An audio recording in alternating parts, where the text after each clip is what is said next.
हाँ लो। मैं तो आप भी उस टाइम वो तो है, सही बात बोल रहे हो। टॉपिक भी तो होना चाहिए माइंड में। क्या है? मैं कह रहा हूँ सर, आज 119 दिन हो गया आपको धरना प्रदर्शन करते हुए पेंशन की मांग को। कौन अच्छा। बना? वही पूछ रही किस चीज़ हाँ, का चलो डिबेट ठीक, करना समझ है। गया। हाँ ये भी बात, इधर आ जाओ मैं। हाँ ये भी बात सही बोले। सरकार की दिक्कत इसलिए आ रही है हो सकता है चुनाव की दिक्कत आ रही है, तब तक सही से चल रहा है। सैनिक धैर्यपूर्वक आप पहले आओ। नमस्कार दोस्तों, मैं न्यूज़ रिपोर्टर प्रेमलता और आप देख रहे हैं TD24 न्यूज़। आज मैं मौजूद हूँ जंतर मंतर पर और हमारे साथ ये भाई जुड़े हुए हैं। आइए इनसे बात करते हैं। पहले इनका नाम पूछेंगे। हाँ जी सर, अपना नाम बताइए। राहुल शेख। अच्छा, आप यहाँ जंतर मंतर पर किस लिए आए हो? बस आए थे, आप दिख गए, रुक गए। अच्छा, तो आपको क्या लगता है 2024 में कौन प्रधानमंत्री बनेगा? 2024 में कौन प्रधानमंत्री बनेगा? हाँ जी। बनने के लिए तो देखो बहुत है, जरूरी नहीं है कि कांग्रेस और बीजेपी ही हो। ऐसे रीजनल पार्टी भी बहुत है, सक्षम नेता सब भी है, हाँ जी। जो कोई भी बन सकता है। जी। ये दोनों एक ही सिक्के के दो पहलू है, कांग्रेस और बीजेपी। और ये जो पब्लिक बोल रही है कि हिंदू मुस्लिम हो रहा है, इसके बारे में क्या कहना है आपको? ये तो देखो आइडियोलॉजी है ना, ये हमारे भारत में ना कुछ गंदी सेट हो गई है। जो भारत में पहले जो विभाजन हुआ होगा वो अब करने चाह रहे हैं।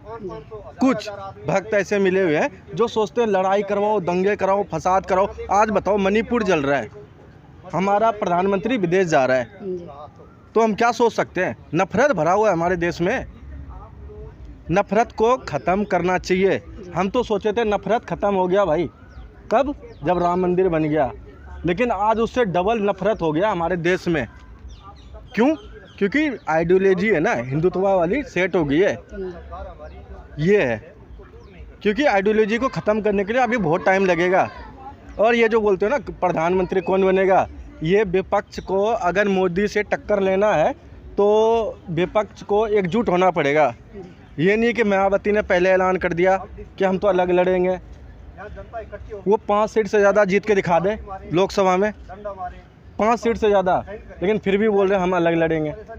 तो विपक्ष क्या है, कहाँ इकट्ठा हुआ? नीतीश कुमार लगे हुए हैं एकजुट करने में, वो खुद बिहार वाले को एकजुट नहीं कर पाए, तो देश वालों को क्या एकजुट करेंगे?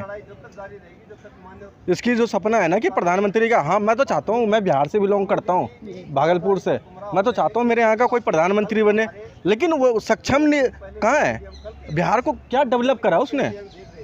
वो बीजेपी के साथ भी रहा, वो आरजेडी के साथ भी रहा, क्या करा बिहार के लिए? आज युवाओं को जो बर्बाद करा है, जो करियर ख़राब करा है। मेरे साथ क्रिकेट खेलने वाले राजपूत समाज के मेरे दोस्त, मिश्रा समाज के, ठाकुर समाज के, मंडल समाज के, भूमिहार समाज के, यादव समाज के, सारे मेरे दोस्त। गांव में कोई जात मजहब नहीं होता, सारे भाईचारे होते हैं। मेरे जितने भी टीचर थे, मास्टर थे, मेरे ट्यूशन पढ़ाने वाले, आज तक मुझे जितने भी थे सारे अदर कास्ट के थे। आज तक मुझे कभी कोई विभाजन में नहीं बांटा। आज तक मुझे किसी टीचर ने ये नहीं सिखाया कि तुम्हारा मजहब गलत है या अच्छा है, कि ये अब ऐसा हो जाएगा।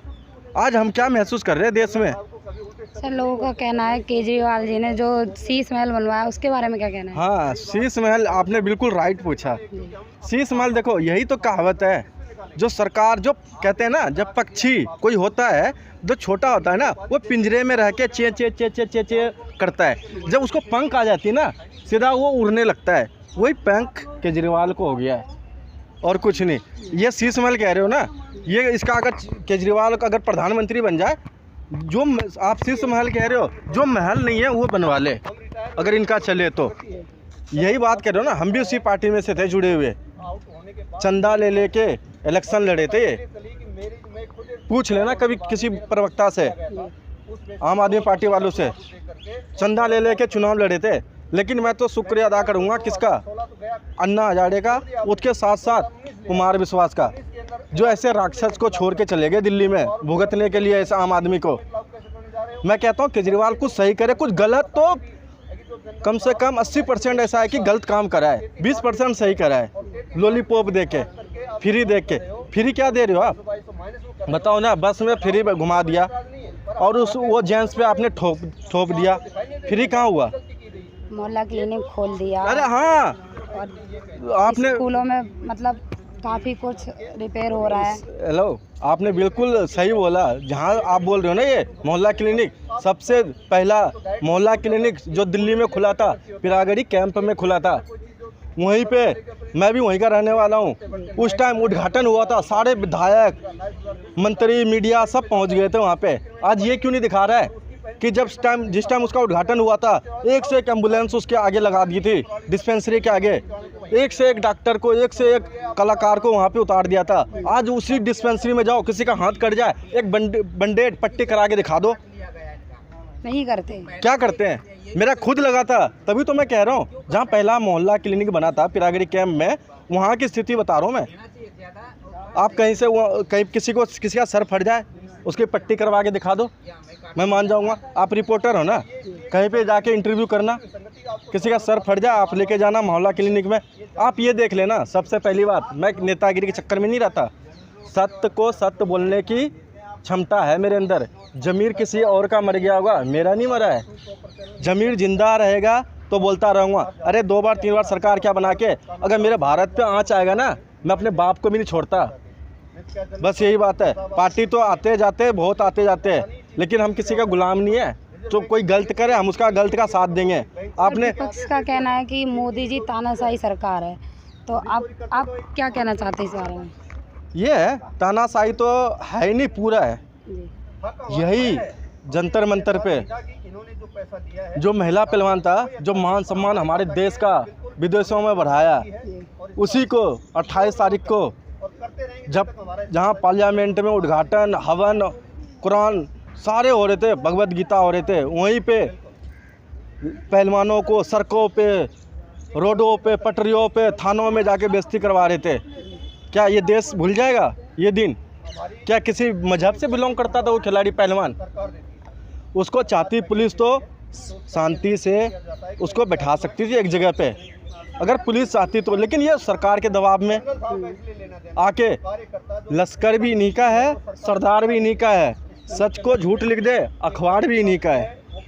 ये था लोकतंत्र, तो थोड़ा बहुत बचा हुआ है, आधा तो ख़त्म हो चुका है हमारे देश में। मोदी जी जो बोलते हैं बेटी बचाओ, बेटी पढ़ाओ, बेटी बचाओ, किससे बचाएं? आप बताओ। आदमी से बचाते हैं, आम पब्लिक से मंत्री संतरी लग जाते हैं उनके पीछे।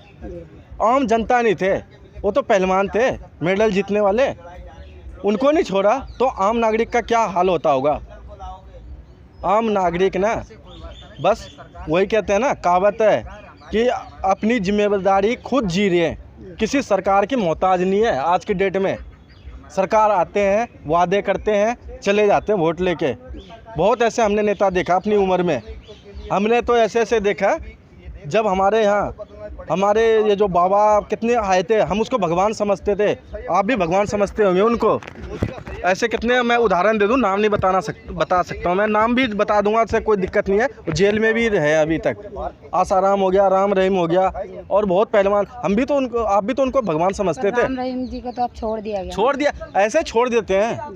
उम्र कैद में भी 17 साल 15 साल के बाद छोड़ देते हैं, तो उनको भी छोड़ दिया। आखिर आरोप लगा था तभी तो वो जेल गए थे। यही पे इस पे ब्रजभूषण पे पास्को एक्ट भी लग गया था। इनको इतना दिन मिला, तब इसने क्या करा, दबाव में पैसे की, सरकार की जोर जबरदस्ती से उनको दबा दिया गया। कोई भी पहले एफआईआर करने जाएगा, रजिस्टर्ड के कोई भी पुलिस रजिस्टर्ड करेगा केस को, तो वो पूछेगा ना क्यों करवा रहे हो, फिर तुम उसको वापसी ले लेते हो। इसमें तो कोई साजिश है ना। आपने जैसे ही उनके ऊपर एफआईआर दर्ज हुआ था, पोस्को एक्ट लगा था, उसी टाइम आप उनको गिरफ्तार करना चाहिए, अरेस्ट करना चाहिए था, तब उनकी जांच होनी चाहिए थी। अभी तक उनको खुली छूट छोड़ दिया, तो वो क्या आपको छोटा मोटा सांसद लगते हैं? पर सर, सुप्रीम कोर्ट से कह रहे हैं कि ये जो ब्रजभूषण जी ने जो मतलब ये महिला पहलवान ने जो उनके ऊपर एफआईआर दर्ज की थी, उसका फैसला आने वाला है। बोल रहे ब्रजभूषण जी तो मतलब ये जो महिला पहलवान, उन्होंने झूठी उनकी शिकायत दी थी। ये आप इसके बारे में क्या कह सकते हैं? देखो, ये मीडिया पे हमने भी, ये टाइम 9 भारत धरतीपुत्र चलाता है, मैंने जाके उस पर भी आवाज़ उठाया है पहलवानों का। लेकिन वहाँ के जो इंटरव्यू लेता है वो, उसने क्या बोला, बताओ यहाँ पे धरना प्रदर्शन चल रहा है, वो कह रहा है केस वापस हो गया। उनको कैसे पता चल जाता है न्यूज़ वाले को? ये कुछ गोदी मीडिया है ना, इतना बिक चुका है, इतना गिर चुका है, हद से पार।